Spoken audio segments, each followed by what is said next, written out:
Hey everybody, welcome back to Movies You Missed. This is episode 32. Looking forward to this one. How you doing today, V? I'm doing pretty well today, John, and welcome everybody to our podcast. This is a movie recommendation podcast, if you haven't ever tuned in before.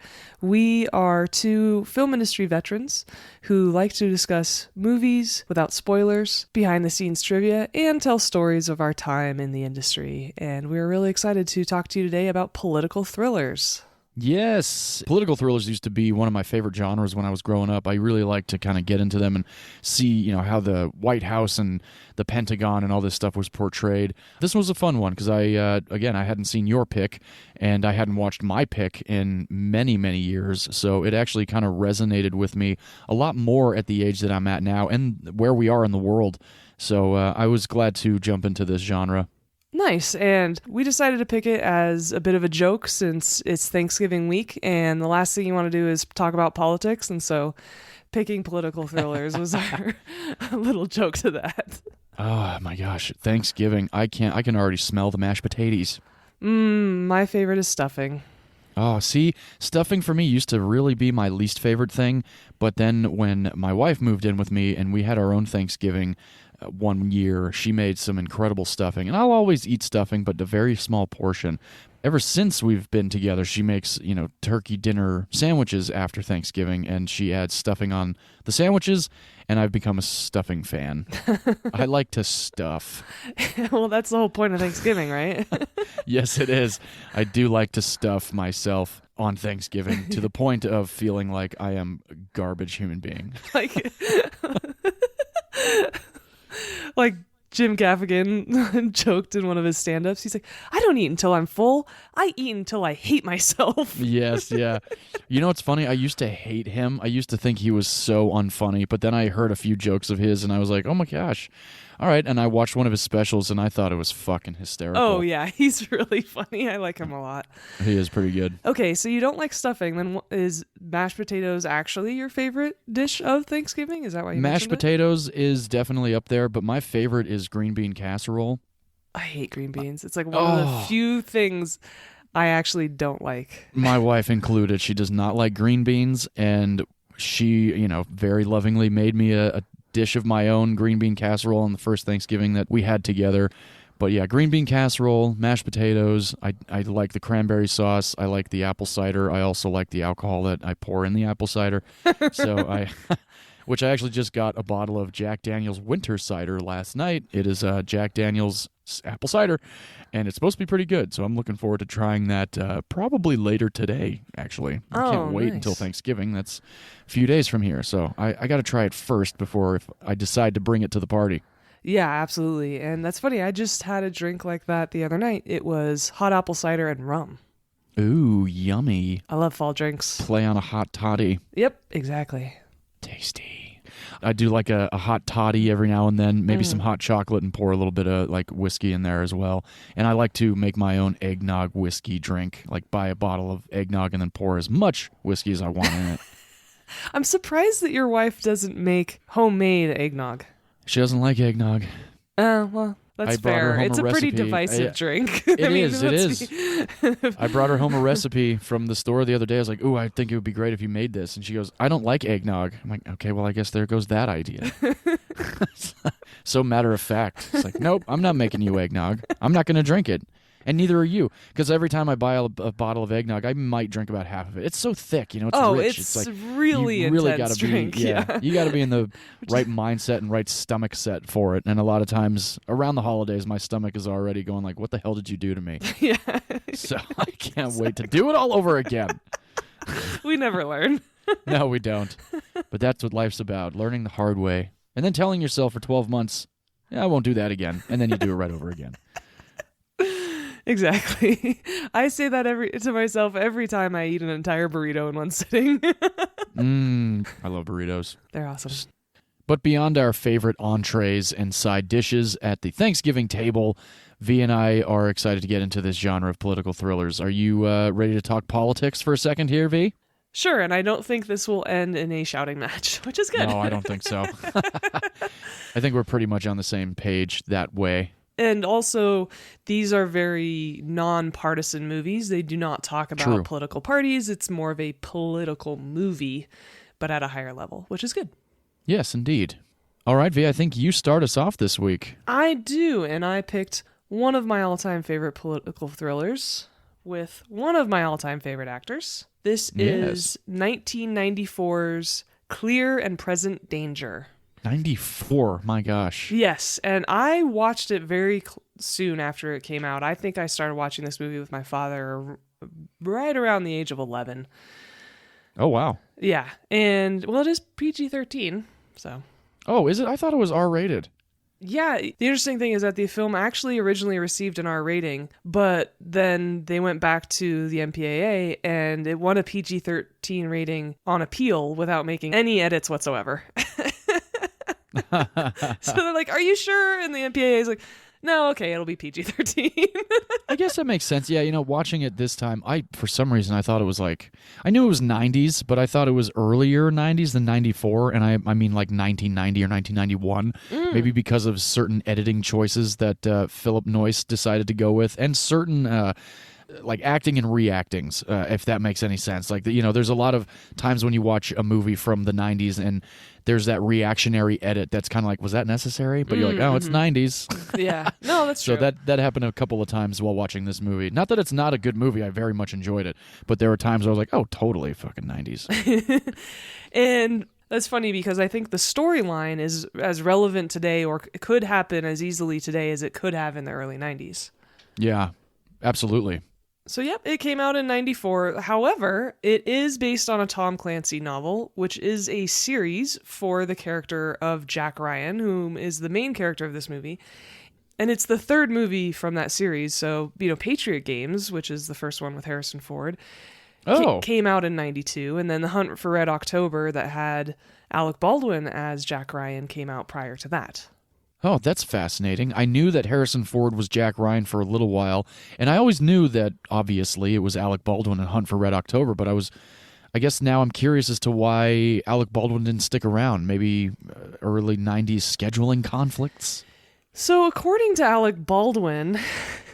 He very bitterly has said it's Harrison Ford's fault. Oh, really? And that Harrison Ford talked to the production studio, or he was friends with the studio or something, and he kind of fucked him over. He has spoken in interviews about being kind of bitter about that.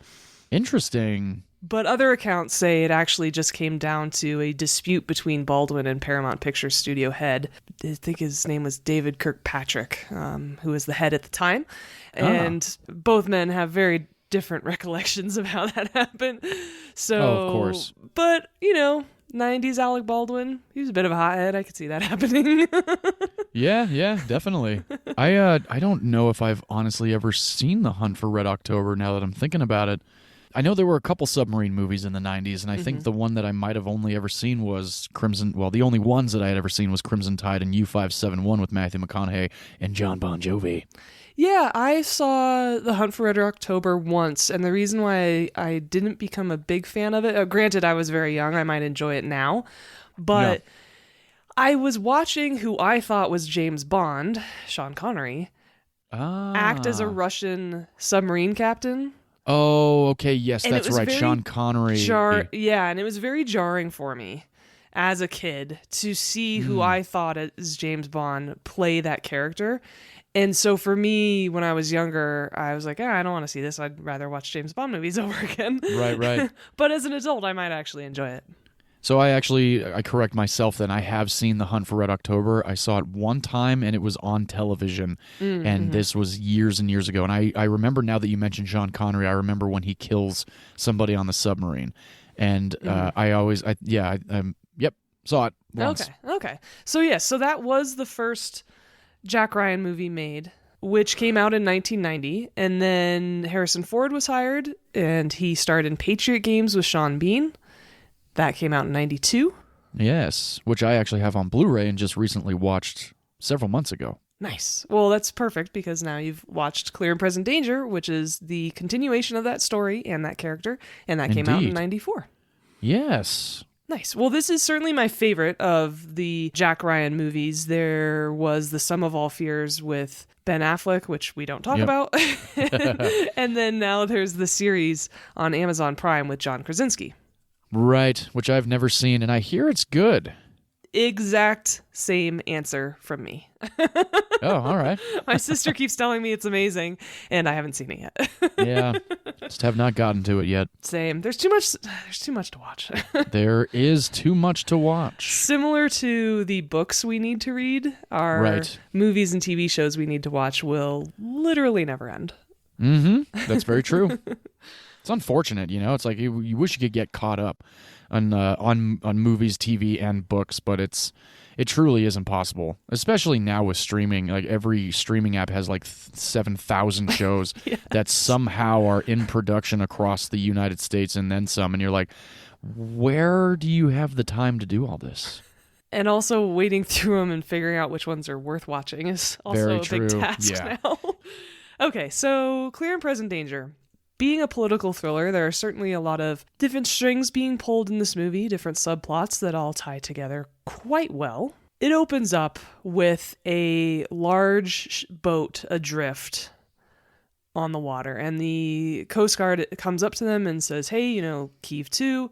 A couple men come out on deck and, try to make a run for it. It certainly doesn't work because it's a nice Coast Guard cutter, and they bring it to a stop and board the boat, and quickly there's a radio communication saying, hey, we're going to need the video camera, we're going to need some investigators over here. And it turns out this is a very wealthy family's boat, and they've all been supposedly murdered. The theory is that all the blood in the boat shows that people could not have survived. Their bodies aren't found, and there's an assumption that they've been thrown overboard. Mm-hmm.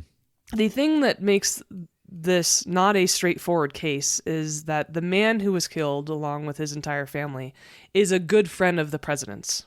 And it very quickly comes out that this man has pretty strong ties to Colombian drug cartels. And remember, this is in 94, so the height of the cocaine Escobar trafficking that was happening out of Colombia. And they also quickly find out that he has been laundering money for a drug cartel, and there's a huge account of like $650 million and change.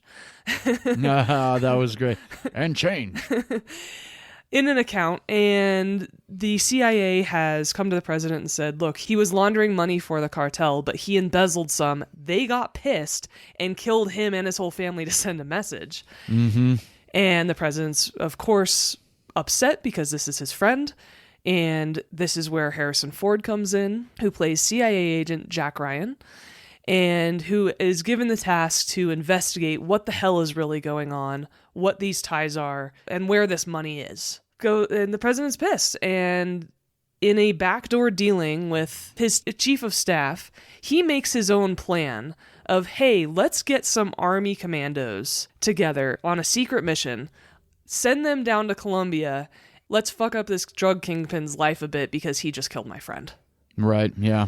So more of a personal vendetta than anything. It is absolutely a personal vendetta. This is the president's story of revenge, absolutely. But he's the president, so he has all this power, and he can literally send the U.S. Army down to a country in order to enact revenge.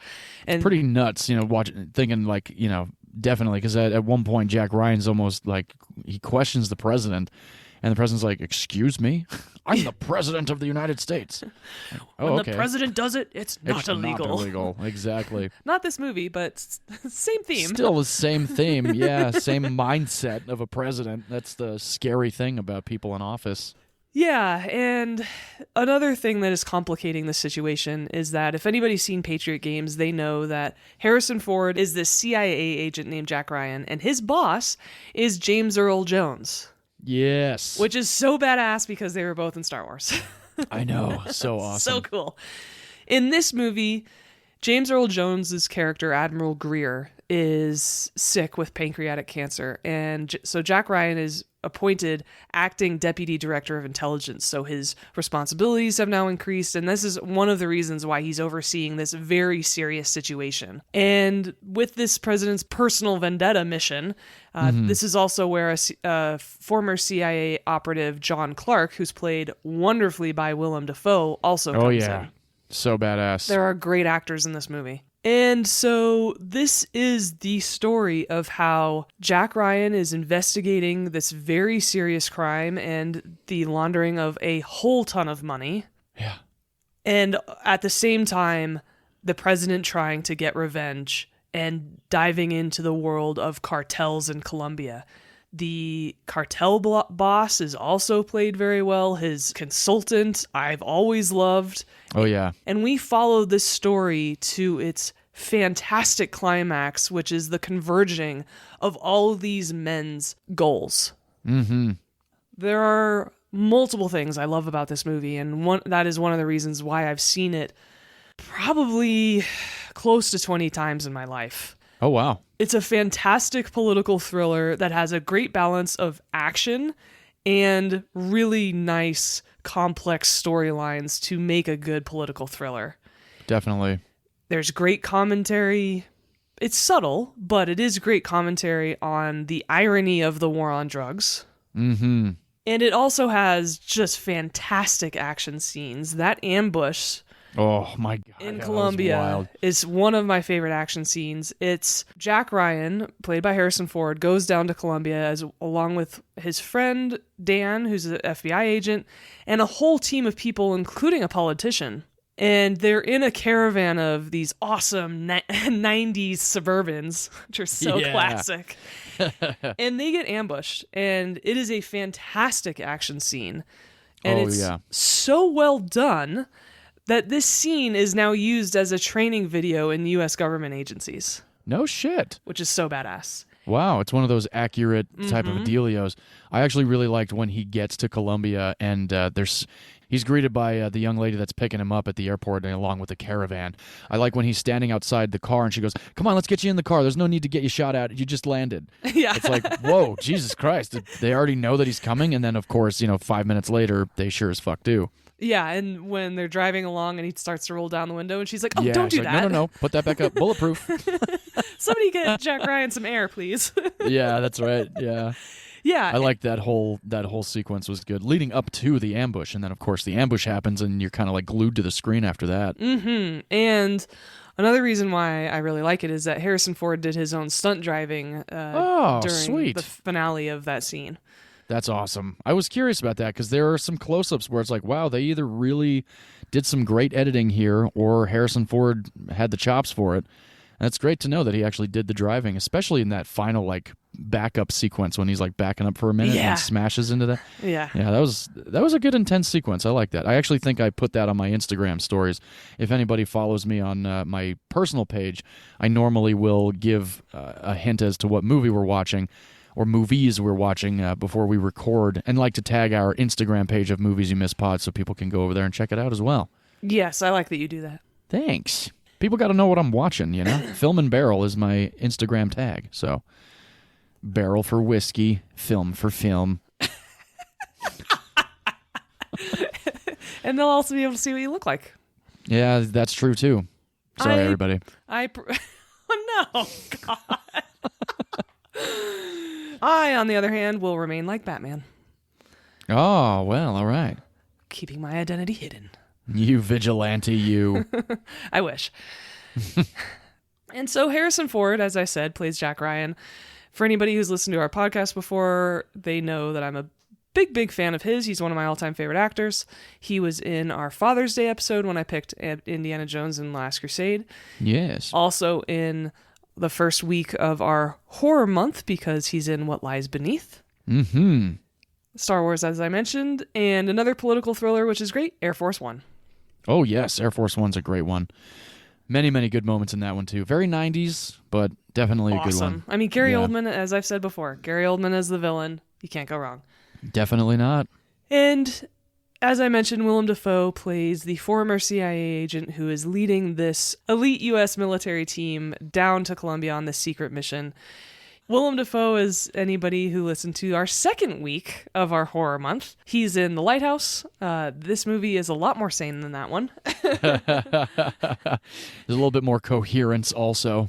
He's also in a couple comic book movies for Marvel. He's, of course, Norman Osborn in the Spider-Man series. Mm-hmm. And in Aquaman, he's... Is he in Aquaman? Yes, God, that movie's so bad. What a forgettable fucking movie. That movie's so bad. That movie is so bad. So bad. He's one of Nicole Kidman's friends, and he helps train Jason Momoa's character. The thing about Aquaman that really pissed me off was like every 5 minutes, like there was a chat sequence, and you're like, oh, okay, so I'm going to go underwater, and then all of a sudden it's like, and then there's this major explosion that's in like fucking slow motion and all this shit. It's like, James Wan, come on, man. You direct horror. You came up with this idea of bringing Aquaman to life, and this is what you gave us? It was... Come on. And then, of course, James Wan gets mad at the Academy for not giving Aquaman a fucking production designer Oscar nomination. It's like, dude, no. If you want an Oscar nomination, you're going to get it for a horror movie that you directed. Okay, right. None of your nothing in the DC universe that you do, even your Fast and Furious movie, which I think is the best one, Furious 7. He did a fucking phenomenal job with that movie. Oh god, Aquaman was so atrocious. I agree. I think it's a terrible movie. But it's funny you mentioned Fast and Furious because Felix Cortez, who is the drug cartel leader's right-hand man, the consultant, is played by Joaquim de Almeida.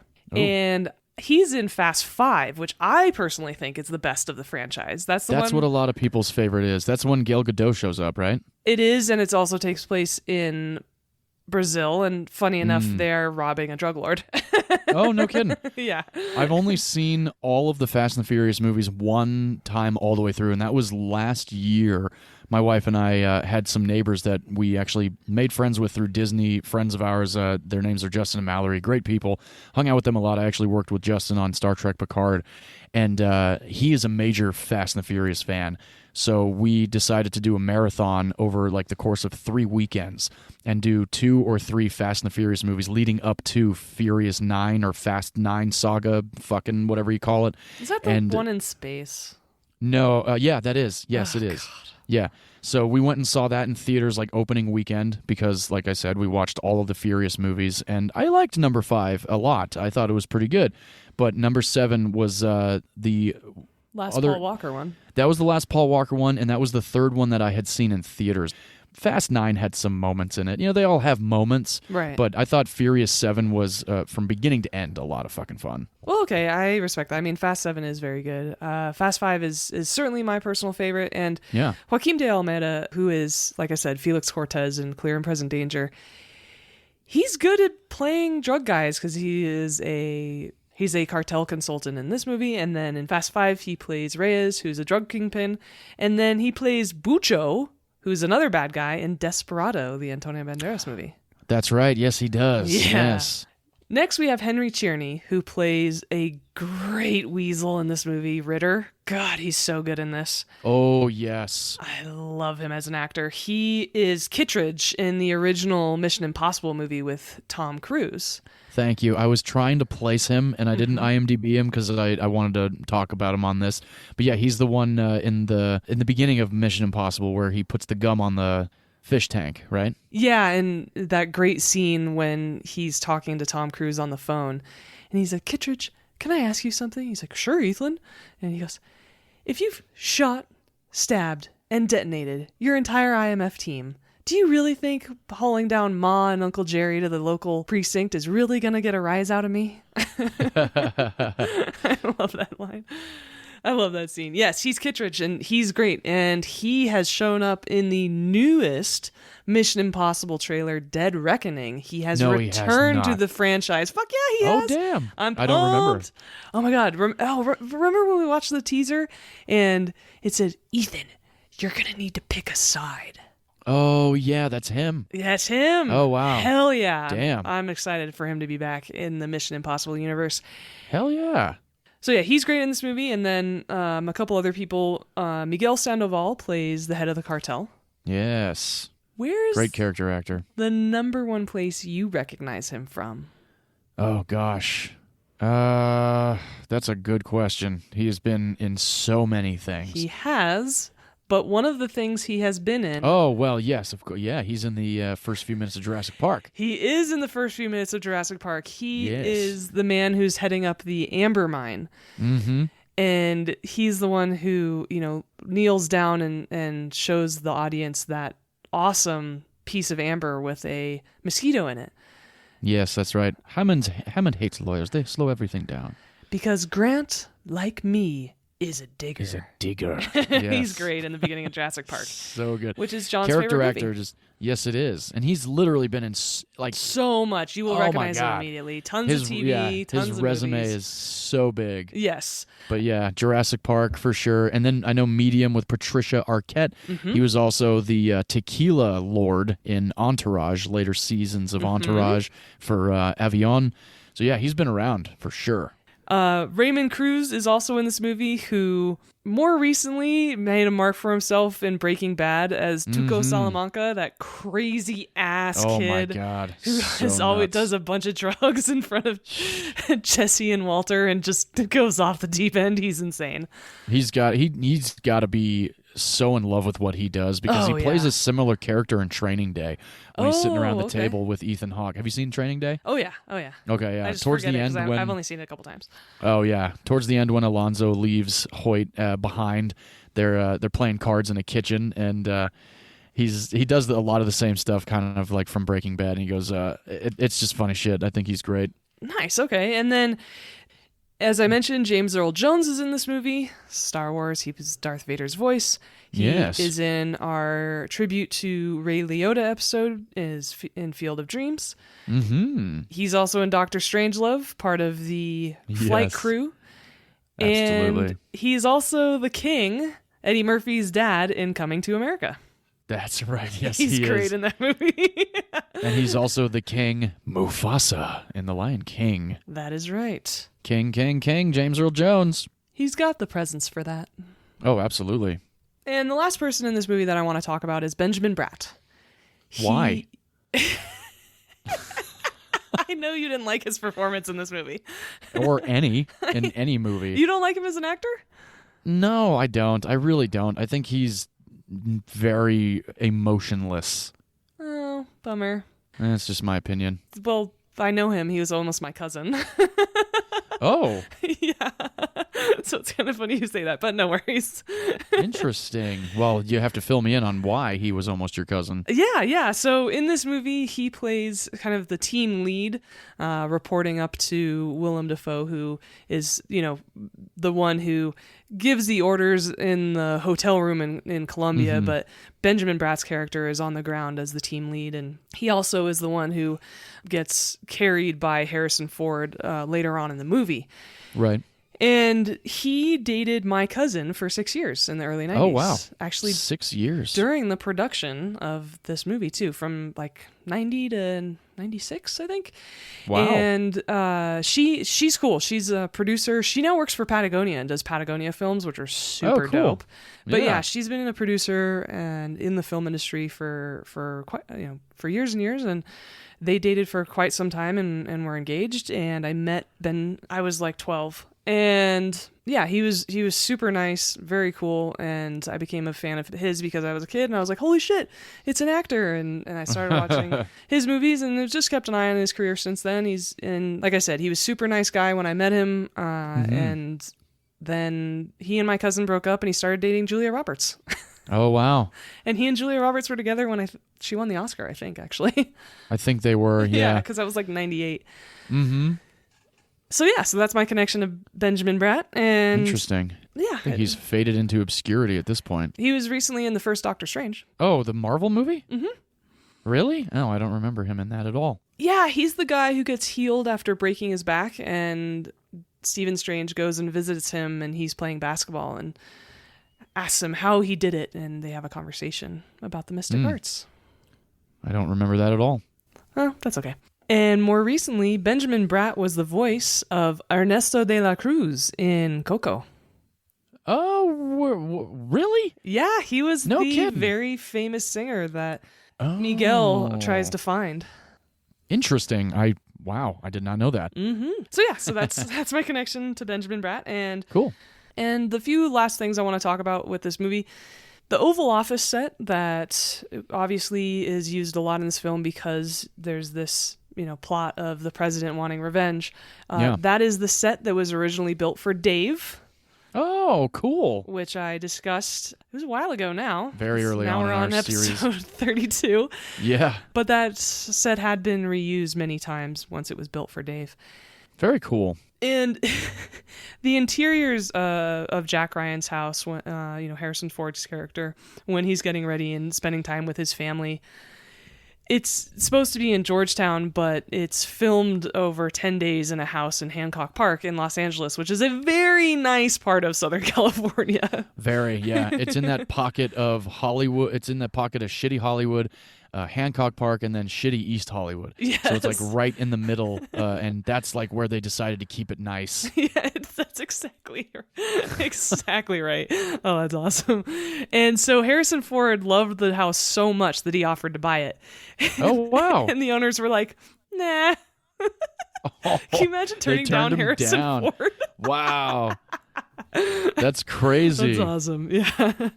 And the last thing I want to tell you about this movie is that in the middle of this movie, a hacienda in the hills of Colombia that is owned by a drug lord is destroyed by a missile.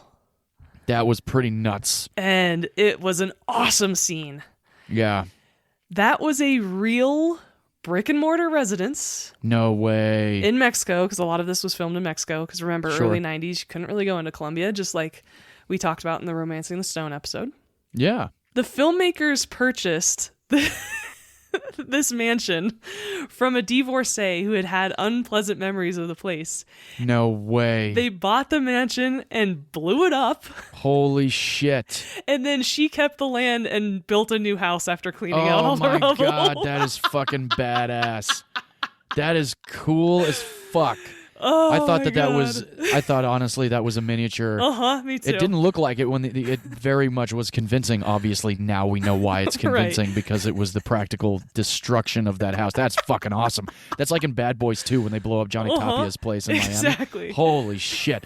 So fucking awesome. The practicality. That's what I loved about Clear and Present Danger was it truly was everything was practical. Mm-hmm. You know, there was there might have been some digital, but I couldn't really tell where. Yeah. The blowing up of the plane was great, and he's like, we lost another plane, and it's like, oh, we lost another one. I thought that was pretty funny. But yeah, a lot of wow, they blew up a fucking massive ass house in the hills of Mexico. That's amazing. Can you imagine like living a few miles away and like not having any idea Right. that there's a movie being shot up on that hill that everybody's gazing up at, like, oh, could you imagine living up there? And then one day it just gets blown the fuck up. That is hilarious. I imagine, though, that the Mexican police let everybody in town know that there was going to be an explosion coming, or not. Who knows? I guarantee you, though, not everybody knew, and those phones were ringing off the hook. Of course. The house is gone! The house is gone! And can you imagine being the divorcee and just being so pissed at your ex-husband because... Oh. You know, he's rich and he's cheating on you with somebody or whatever. And so you're really pissed because he brought his women up to that house. And now she can rewatch the destruction of it anytime she wants. Oh my gosh, that's so awesome. And the thing is, when this movie came out, cell phone cameras didn't exist, but I'll bet you anything she had like an old J.C. Penney, VHS camcorder going. Like a JVC camcorder? Yeah, she like sent him a video like, fuck you or something like that. Right? You No, puto. she sent him Clear and Present Danger. Yeah, exactly. Check out this movie that they shot at your old house, you cock. Exactly. That's awesome.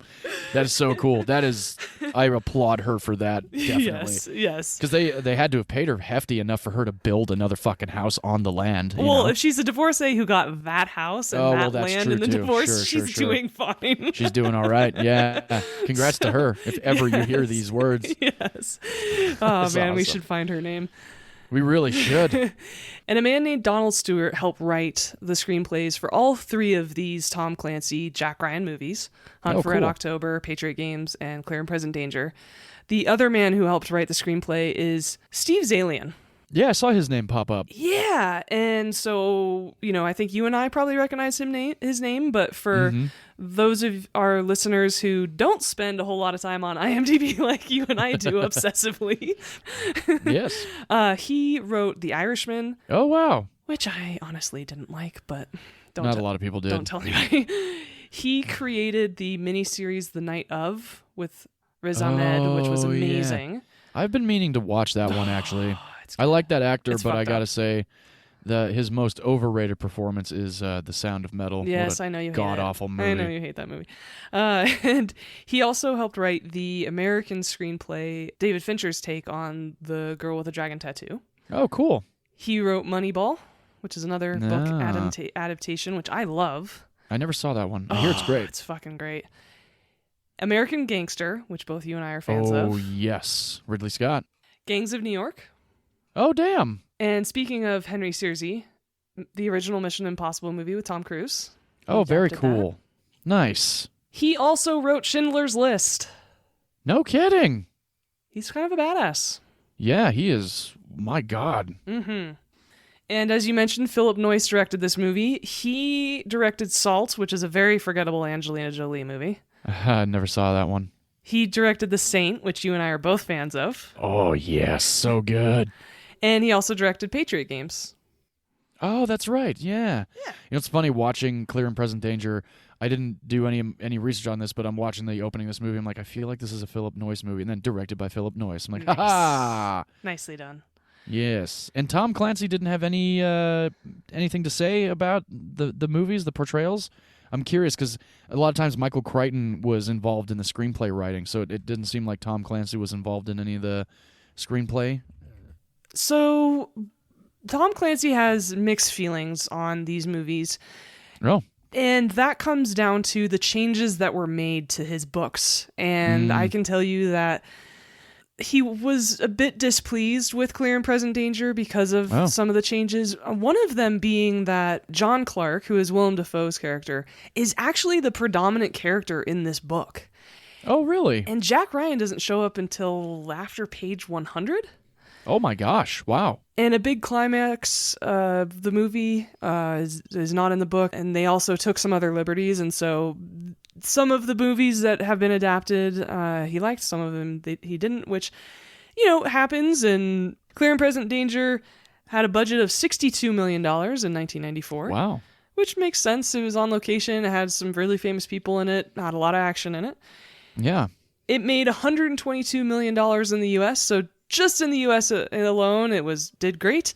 Yeah. And worldwide, it made almost $216 million. Nice. Yeah, so it crushed it, which is why I'm kind of surprised that Harrison Ford didn't do another Jack Ryan movie, but it's probably because he was getting bored, and he's like, nah, I'm over it, because he's Harrison Ford. He is Harrison Ford. But yet he came back all those years later to play Han Solo. So, it's interesting. Maybe just the character he was just done with, I guess. Got my by me. Indiana Jones is coming back again too, so it is fascinating. Maybe it was the production, maybe it was he wanted to move on. Who knows what? But I thought he was a good Jack Ryan, definitely better than Ben Affleck. Oh yeah, 100%. And nothing You're against Ben Affleck. I am an Affleck fan. You are. I'm a fan of Affleck as a director, not an actor. Oh, okay, all right. I like him as both. I respect your opinion. Yeah. and so that's Clear and Present Danger. I'm so glad that I was able to introduce you to this film, and it sounds like you enjoyed it.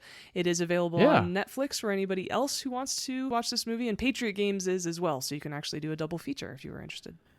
Oh, sweet. See, I actually watched Patriot Games first because I was given the Blu-ray several months ago, and I just one random afternoon decided that I was going to put it on because I hadn't seen it before, and I really enjoyed it. And that's Sean Bean and Harrison Ford, and I thought that was a pretty good, intense movie for the time. And again, I don't think I even knew that it was. I knew it was a part of the Jack Ryan series. I didn't know where it fell though in the lineage of it. Oh, and oh my God, I forgot. There is another Jack Ryan movie. I've totally forgotten. Oh, Jack Ryan, that's right. Shadow Recruit, which came out in 2014. I saw it in the theaters. It stars Chris Pine, Kevin Costner, Keira Knightley, Kenneth Branagh, and I want to say he directed it too. Branagh? Yeah, he directed. No way. Wow. It is not a bad movie. It just Well, I gotta didn't watch make it an now. impression. Yeah, and because I know you like Kenneth Branagh, especially as a director. He Yeah. plays a Russian tycoon, mobster, bad guy, rolled all up into one, and he's got a great Russian accent in the movie. I do like him as a bad guy. It's kind of hard because being a fan of Kenneth Branagh, you're like, this is not your accent, dude. Right. But it is a fun movie, and Chris Pine and Keira Knightley play a couple, and this is supposedly the very first Jack Ryan mission. He's much younger. He's just graduated from the academy, and Kevin Costner is his handler. Huh. It's not terrible, but like I said, it missed some sort of spark because it was a little bit forgettable, but definitely worth watching if you're a fan of espionage or spy thrillers or Jack Ryan. Yeah, I might have to check that out. Well, that's Clear and Present Danger. Please feel free to give it a watch. It's awesome. And at this point, I will turn it over to you for your political thriller. All right. I'm excited because I haven't watched this movie in many, many years. I saw it when I was much younger. It came out in 1998. It is written by David Marconi, directed by Vee's favorite director, Tony Scott. It stars Gene Hackman. It stars Jon Voight. It stars Regina King. It also has Jack Black, Scott Conn, Seth Green, Gabriel Byrne, and it is led by Will Smith. This is Enemy of the State, ladies and gentlemen. What a fucking movie. I actually completely forgot how intense this movie was. And it holds up so well. It really fucking does. When it ended, I was like, my God, this could have been made last year. Like or in production right now. Like, it really does hold up. And only, I think, because of the context of this movie about what's going on with privacy. So if anybody has not seen Enemy of the State opens up with a political crime that goes down. A politician is murdered because he decides that he does not want to vote on a bill that will give up the privacy of the United States. And this bill is something that we're very likely all too familiar with these days with Facebook and Meta and Instagram and tagging your location and people posting, where they are, where they've been, stuff like that. So this bill in Enemy of the State is essentially breaking it down. This company wants to get rid of privacy. They want to tap into your cell phones and tap into your pagers and tap into your vehicles and put tracking devices on people and tap into security cameras to track people down, which, has been happening since the dawn of CCTVs and stuff like that. But this is a far more intense version of that. So this politician gets killed one morning out with his dog, and I always feel for the dog because the dog chases the car into the water, and you're just like, oh, puppy. And and then later on, we find out that this murder has actually been caught on tape by a young man played by Jason Lee. Those of you that may not know Jason Lee, most famous likely for My Name is Earl, but he's also in all of the Kevin Smith movies. He plays Brody in my favorite Kevin Smith movie, Mallrats. He plays the voice of Syndrome in The Incredibles.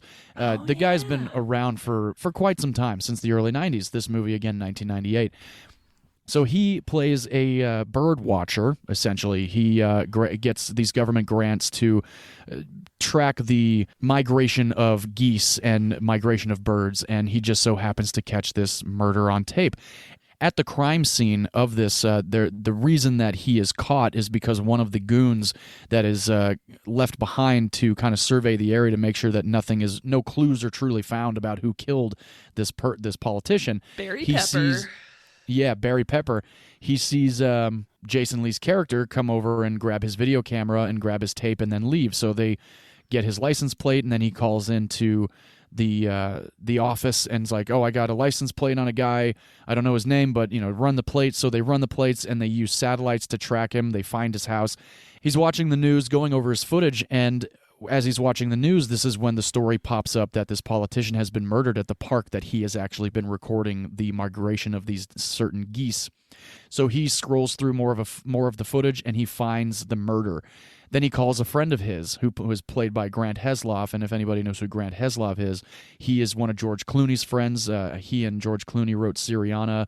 They've been friends and collaborators for quite some time. At this point in time, Jason Lee's character is now being hunted, And in between all of this, we also meet Will Smith's character. Will Smith's character is a very, very prominent lawyer in Washington, D.C. He plays a character named Robert Clayton Dean. And he's out shopping for Christmas. Now, this is kind of leading into our holidays because this movie's set around Christmas time in Washington, D.C. And Will Smith is out doing some shopping, and he bumps into Jason Lee's character. And we find out that they both went to Georgetown together. Robert Clayton Dean recognizes him. He goes, "Oh, hey, man, we went to Georgetown together. Here's my card. We should catch up."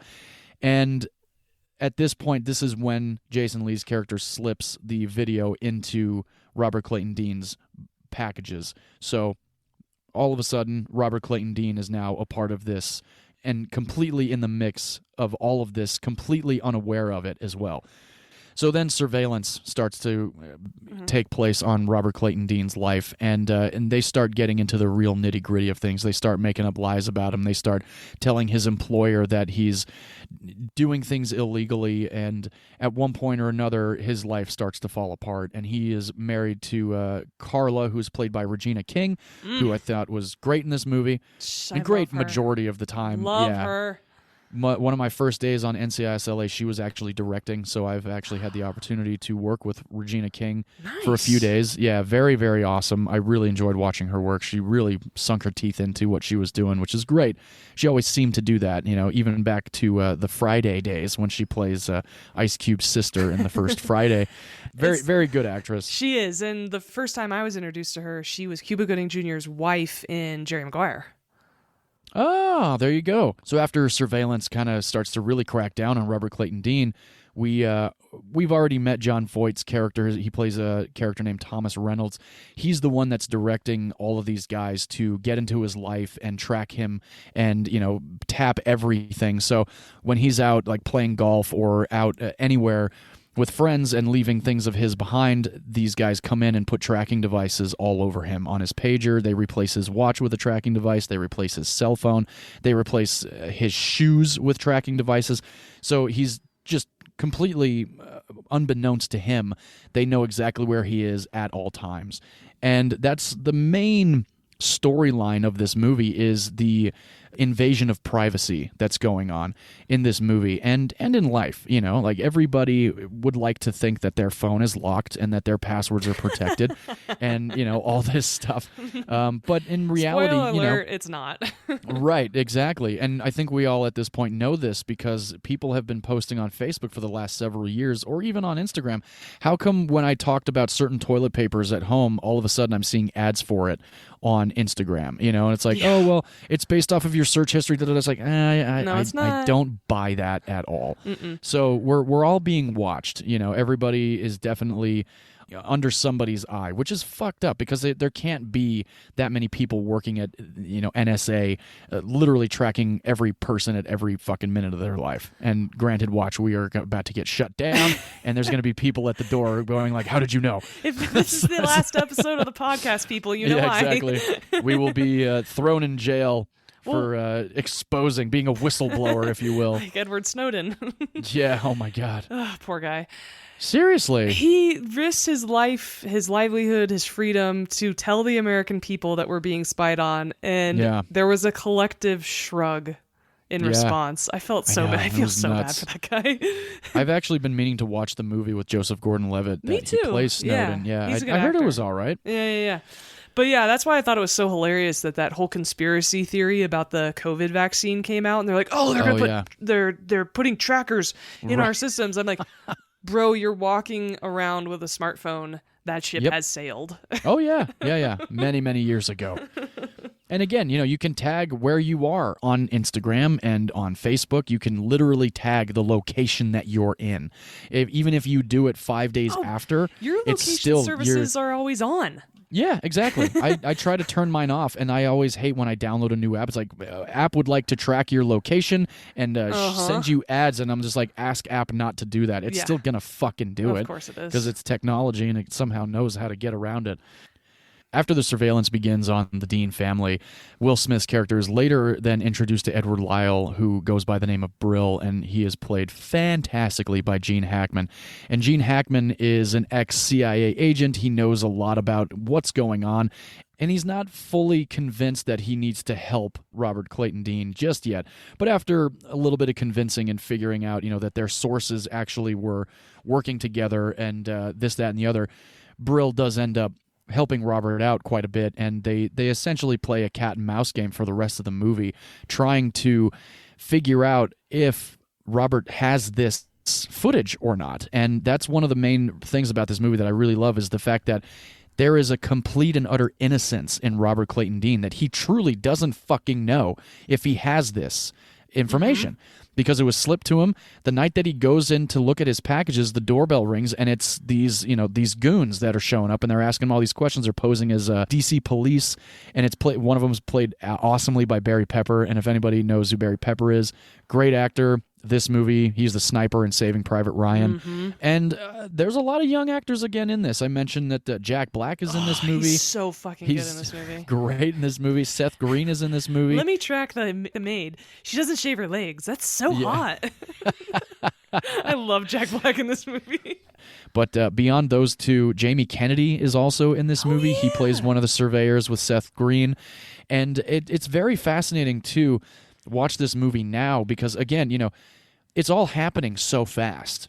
And that's one thing that I really like about this movie. This is a review that I've seen on so many different books that I've read. It is at a breakneck pace. Like, this movie does not let up Tony at Scott, all. baby. Tony fucking Scott. It's got that Tony Scott feel. It's got that stretched out. It's got that like crazy fast frenetic editing. A lot of really fast camera movements, and a lot of the shots that I really like are when they are surveying, like Will Smith jumping over roofs, in DC in his underwear. I think that was great.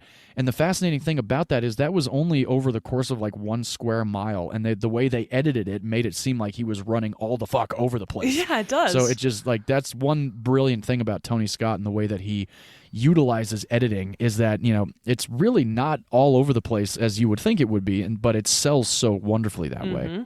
The NSA actually refused to cooperate in this production. I feel like they were probably like, well, this is too close to home. Yeah, exactly. So, no, I don't think we're going to help you out.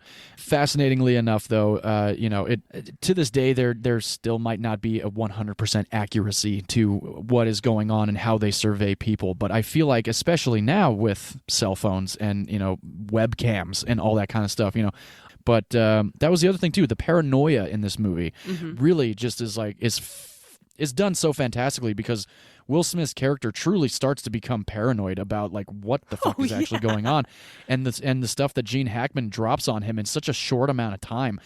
How the fuck do you process that shit? And I think that was another reason why I think this movie still holds up today, is because it really does hit close to home. Like everybody's so worried about being watched and like being followed and all this other shit. And granted, unfortunately, it does happen to people, and we all watch true crime and stuff like that. But government-wise, I don't think I'm being followed by the government. Like I said, I have nothing to hide. But who knows? Maybe I said something on a post at one point during the election of George Bush, and who the fuck knows? I don't know. Maybe I am under surveillance.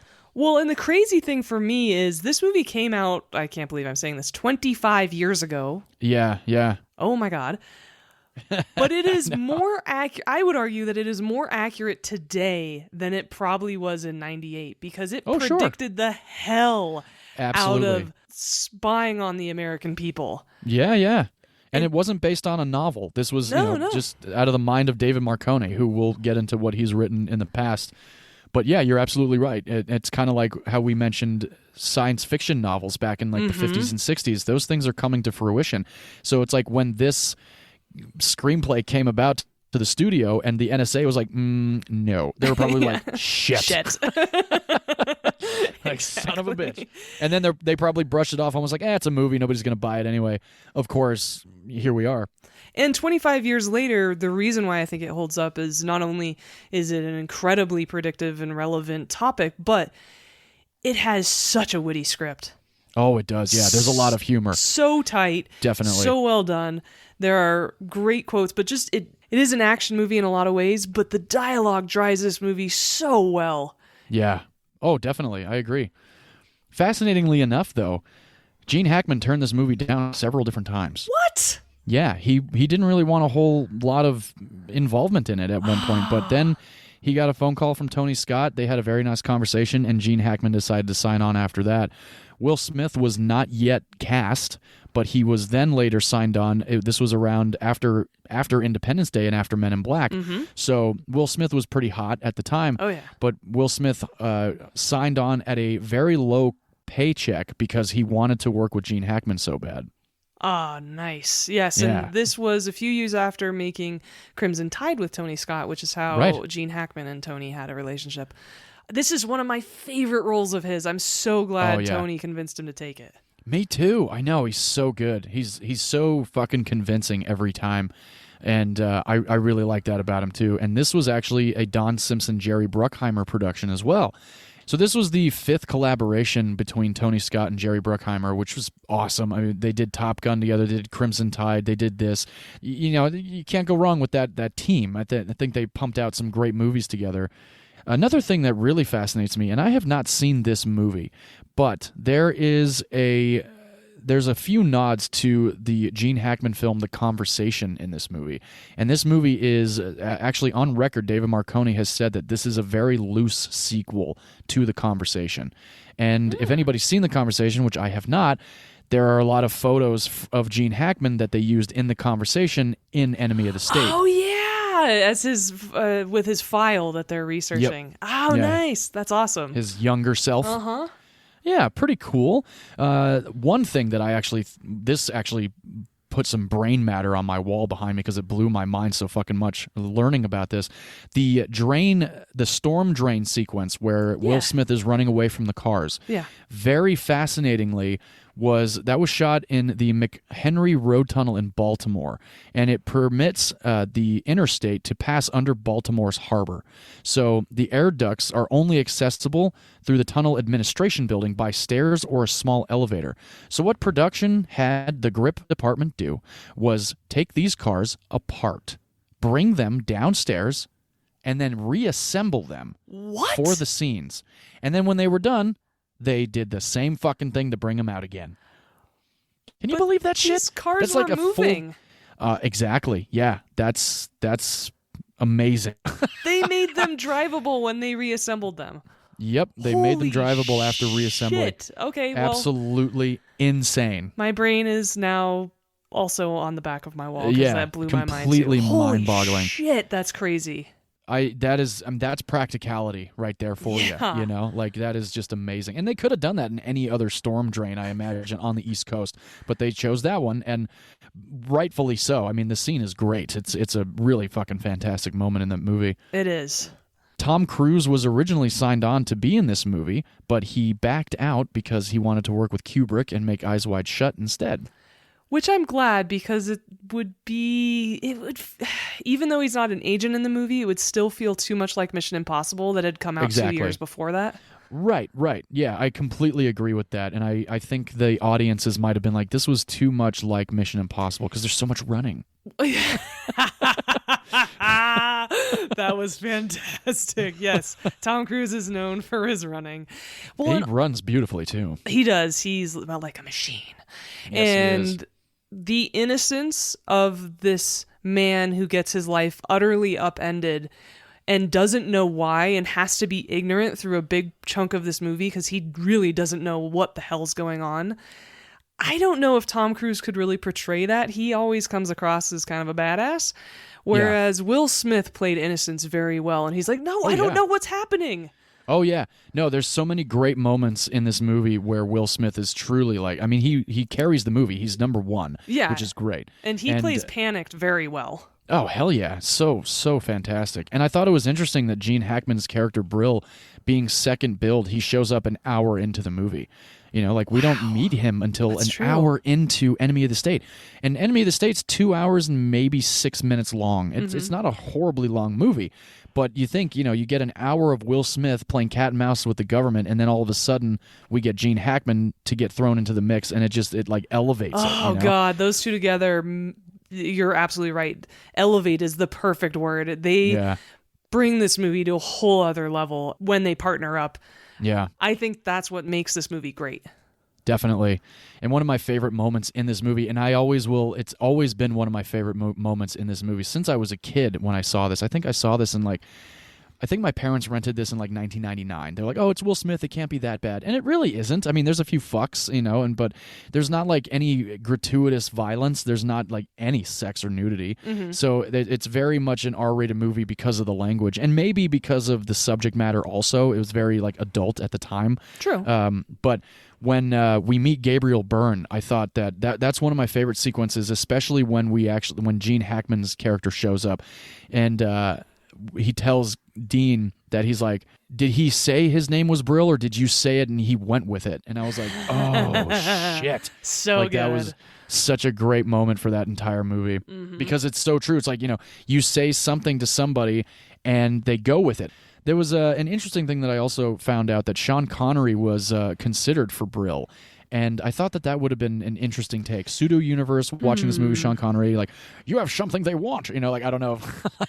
That would have been so good because, again, a Scottish American ex-NSA CIA agent may not have been as believable as just a non-accented gentleman. Yeah, nothing against Sean Connery, of course. Of course, everybody who's listened to this podcast know we're fans of him as an actor. But similar to our conversation about Arnold Schwarzenegger voicing the American agent in The Iron Giant, it just doesn't really work.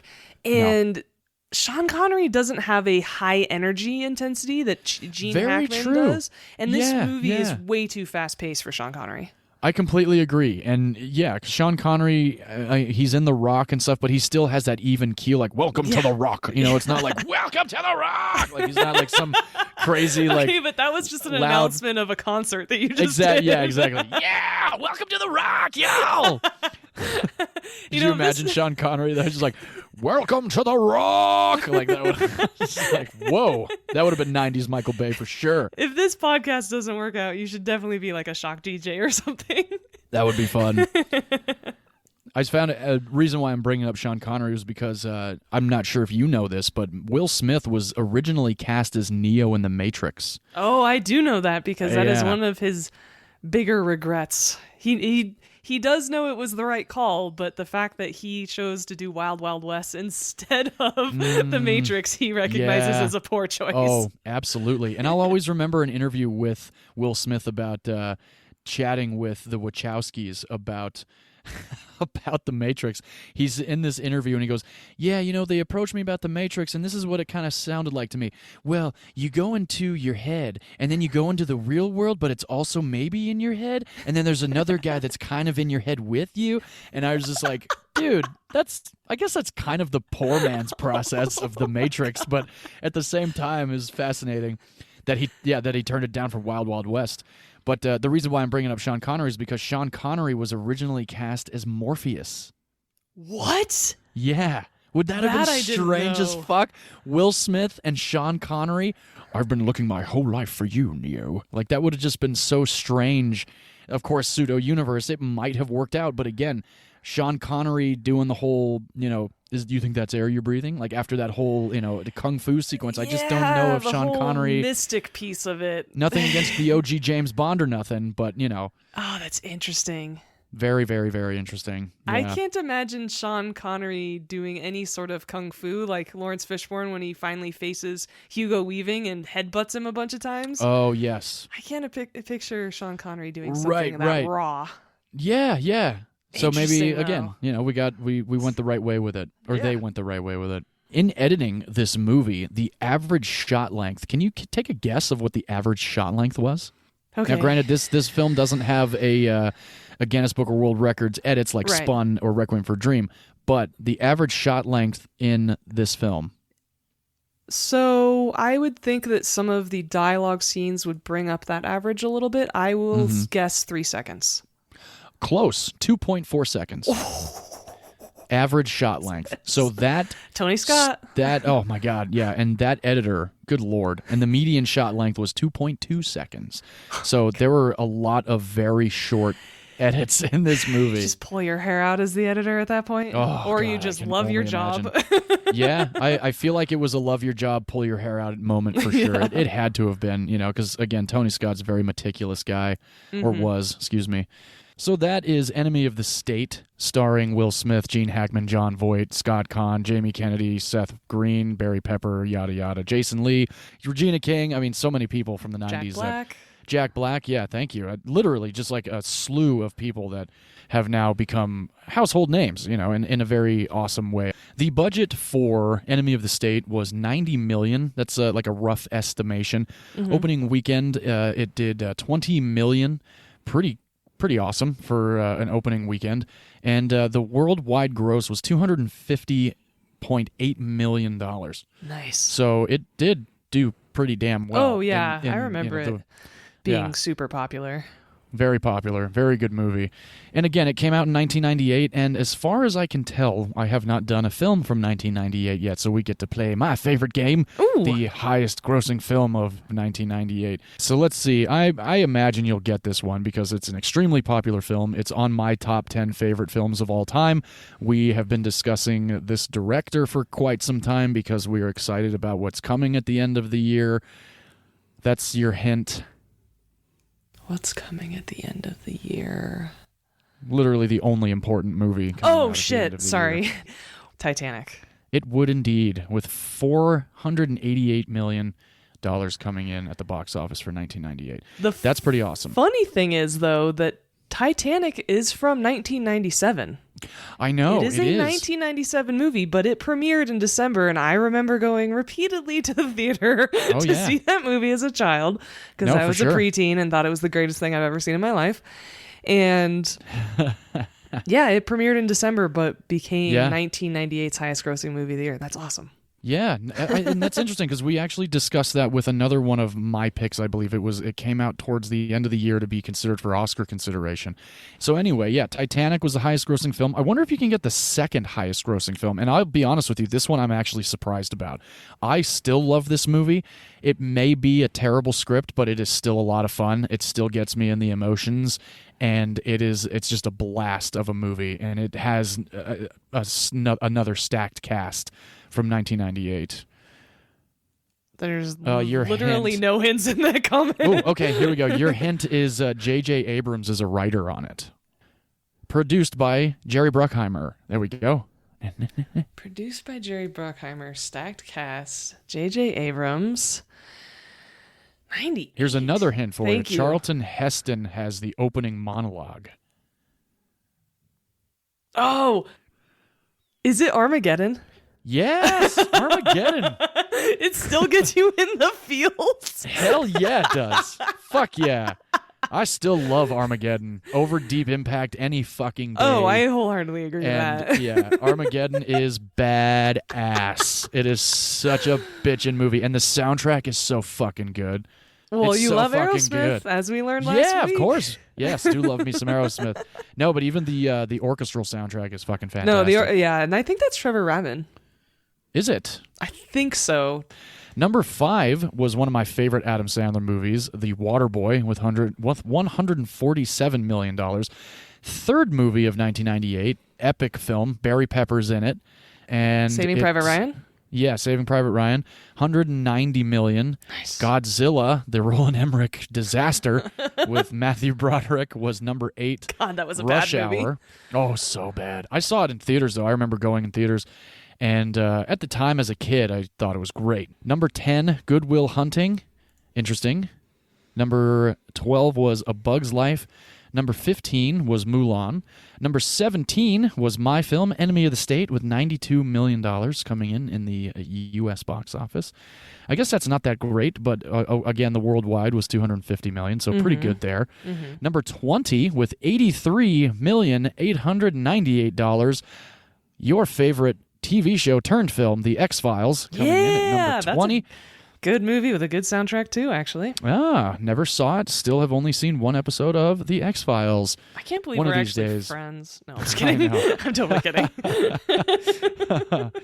Number 21, we mentioned this movie last week, the week before, with Ever After, The Wedding Singer. We have 6 Days and 7 Nights with Harrison Ford and Anne Heche. Rest in peace, Anne Heche, at number 24. You've Got Mail, my wife's most favorite film. Number 29. Number 30 of 1998 was your film from 2 weeks ago, Ever After. Pretty cool. And let's see what else. There's a whole bunch of other movies that came out this year. Number 37 was The Prince of Egypt, which I still think is a great fucking movie, regardless of religious beliefs or not. It is a badass movie. The soundtrack to that movie is also pretty spectacular. Number 36 was What Dreams May Come. Rest in peace, Robin Williams. Number 47 is a lot of people's favorite action films from the 90s, Ronin. Badass fucking movie. That is a badass movie. I don't know a Such a lot of good people movie. who've seen it. It's so fucking good. Yeah, it's fucking great. And then one of my favorite films, and still makes me laugh hysterically, starring Christopher Walken, Nathan Lane, and Lee Evans, Mouse Hunt. I love that movie. Still, I think it's great. Number 83, Denzel Washington and Spike Lee, and He Got Game. Number 97, Half Baked with Dave Chappelle. Excellent stoner comedy. And number 98, The Big Lebowski from the Coen brothers. Awesome. So 1998 was a good fucking year, at least for the top was. 100. Holy shit. So Enemy of the State you can rent on Amazon Prime for $3.99 if you care to give it a shot. And I think you should, because it's a great movie. Yeah, it is. And like you said, it holds up. And again, I think it's actually almost more relevant today than it is when it came out. I completely agree with that. So V, I'm curious, would you watch Clear and Present Danger with your grandma? Oh, yeah. It's a great political thriller. There's a little bit of violence, but not a ton. And it's a very tame movie to watch with family members and other adults because it's very dialogue driven and plot driven versus, there's some good action in it, but definitely a consumable movie by most people. I agree. And would you watch Enemy of the State with your grandma? Yeah, I think actually my grandmother would enjoy it with my grandfather having been involved in the military and, stuff like that. I think she would find it fascinating. Yeah, and I think both of these movies are great for anybody over the age of starting mid-teens. Oh, yeah. Because that's when they start getting cell phones. So. Oh, yeah, that's a good, good point. Again, we're joking about these coming out over Thanksgiving week, but they're very nonpartisan. They are political thrillers, but it's, there's no political parties really discussed that much. And they're pretty non-divisive political movies. And so definitely. Actually you could watch these movies with any family member and it would be okay and wouldn't start a fight. Very true. That's a good point. Absolutely. Yes. So that about does it for this episode. Thank you guys for joining us. Thank you so much. V, great times, good discussion, good movies. Love it so very much. Next week, I'm actually very excited because these are two actually of my favorite films, and one of the other ones is an actor that I was never a fan of until only very recently. So I'm excited. And if anybody is curious what that is, I'm doing the 2011 release starring Jake Gyllenhaal, Vera Farmiga, and Jeffrey Wright, written by Ben Ripley, directed by Duncan Jones. And if you don't know who that is, here we go. We're about to drop it. It's David Bowie's son. Mentioned David Bowie in this episode. Hey. So I'm doing a film called Source Code. Yes, awesome fucking movie, and I can't wait to watch it again. I probably watch it maybe once a year because it's one of those movies that there's so much going on that you do need multiple viewings. So I'm very much excited about getting into that. And Source Code, if anybody would like to watch it before we discuss it, it is available on Amazon Prime and HBO Max currently with a subscription. I will be watching my Blu-ray copy because I got it for $8 at Amoeba. Nice. And V, what are you doing next week? So this is a long time coming. For anyone who has listened to more than one episode of ours, they know that I am a big fan of Tom Cruise. And only through this podcast have I realized how big of a fan I am. I always thought... As have I. Right? Yeah, about myself. I mean, I always knew I was. Only through this podcast and our discussions have we realized that we are as big of fans as we really are, because I always I love the Mission Impossible series. Yeah, his movies are usually fun. And then we start talking about it. I'm like, no, I've seen almost every movie he's ever done, and I love almost every movie that I've seen of his. Yeah, it's difficult not to. It really is. So yes, we are big fans of Tom Cruise. This is actually the first movie we will be covering of his, though. That's true. We've talked a lot about Maverick this year. Yeah. But this is the first movie we're actually going to be covering. And I'm actually pretty happy about this pick being the first one out the gate, because I do think it's really underrated. I do think more people need to watch it because it's fucking awesome. It is fucking awesome. Yes. This is 2014's Edge of Tomorrow. Hell yeah. Starring Yes. Tom Cruise, Emily Blunt, and you can watch it currently if you own a copy of it, like John and I. Yes, of course. Or you can rent it on any streaming service for $3.99. I would honestly mail this DVD to any of our listeners who wanted to give it a shot because I love this movie so much and want more people to watch it. Oh, yeah, me too. I saw it in theaters. I went by Same. myself. And nobody wanted to go with me. I went and saw it by myself. And I was just, oh my God, it's so Blown fucking away. good. Yeah. It's such a bitchin' flick. And so we are really excited to discuss those movies next week and hope you join us for that. Yes, indeed. All right, everybody, thank you very much for joining us on episode 32. If you listened last week, we're doing a bit of a promotion right now. If you leave us a review on Apple Podcasts, we will send you a sticker. So give us a little review if you want, and a brand new sticker for your car or your phone or your laptop or wherever you put your stickers.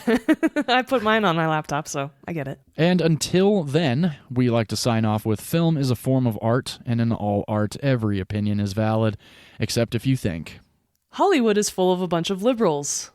They're not political, they're capitalists. where did that come from? Because it's a political episode. I had to throw it Oh, got it. Well, that makes sense then. Yeah. Perfect. What a nice send-off. Cheers, everybody. in. Bye-bye.